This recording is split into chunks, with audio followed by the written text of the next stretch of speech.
Do we live in a simulation?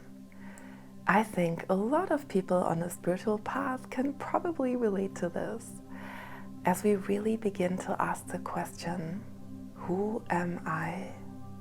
Stripping away all the layers of illusion, of conditioning, of what we thought ourselves to be. And we really come to see how much of life is an artificial construct and not really true. But I guess it is one thing to say that some things aren't true.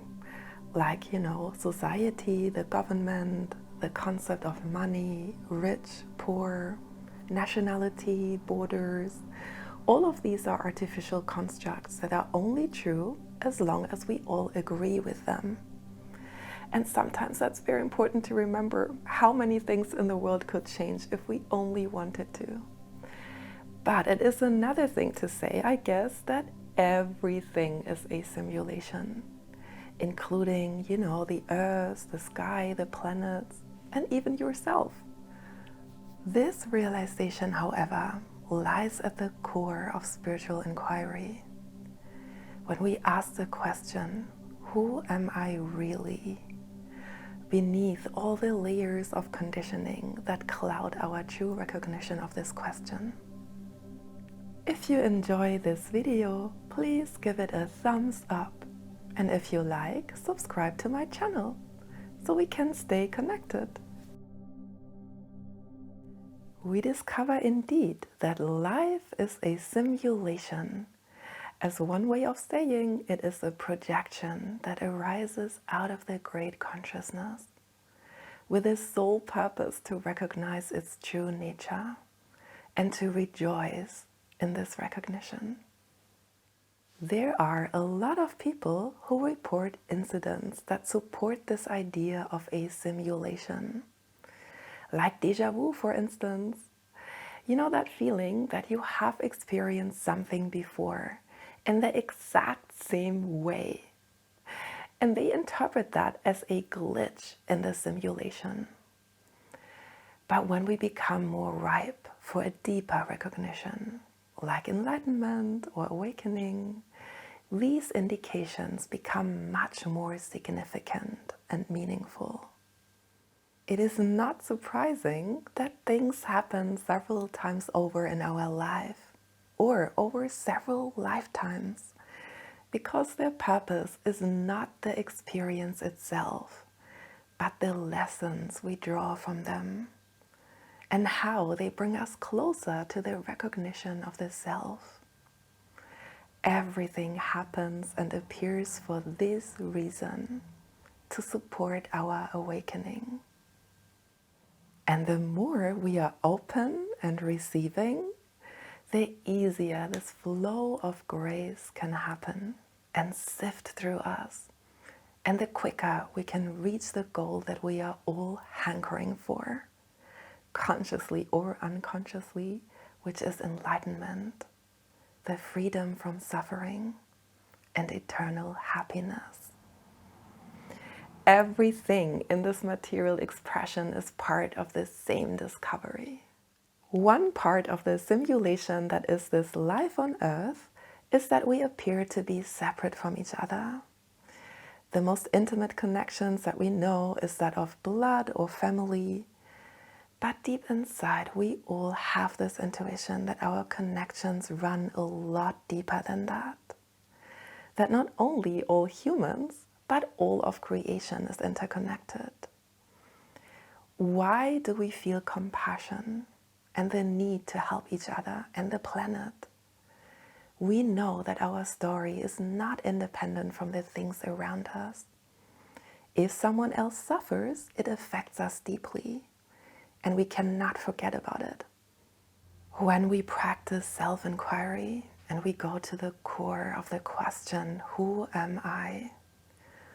We all come to a place where we have to admit, I am not this body. I am not this job, not this bloodline.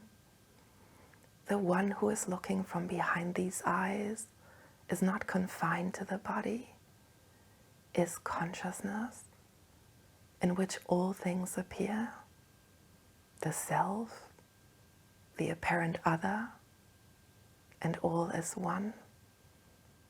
In this way, the whole world as it appears is a translation for the process of awakening or enlightenment. Like you translate a book into a film or from one language into another. It feels so real, but the more you deepen your seeing, you're able to perceive that we are always a witness to everything that happens. A presence that watches from a distance how everything unfolds. To someone new to this kind of inquiry, this might sound like a scary or terrifying place. To lose the sense of an individual self, a person, a me, almost like dying. But really it is the opposite. The death of the person is the beginning of true life. As long as we identify as the person, our experiences are limited and we are destined to suffer due to separation and the impermanence of all things. When we realize our true nature as consciousness, all these illusions are combusted and we become freedom and joy. And this is not an empty state or dead or boring. It is the most fully alive.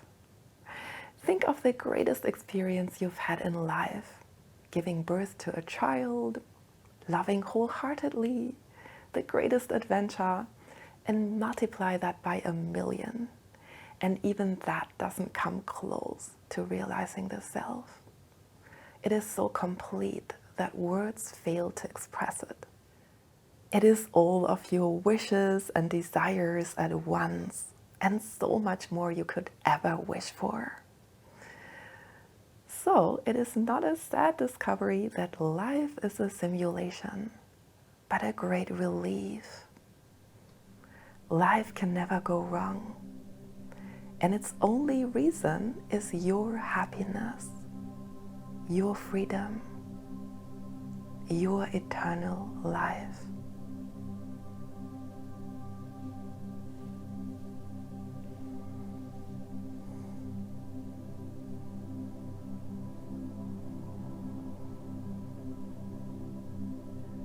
Thank you so much for watching. I hope you enjoyed this video. Please press like, and if you like, subscribe to my channel. See you soon. Bye.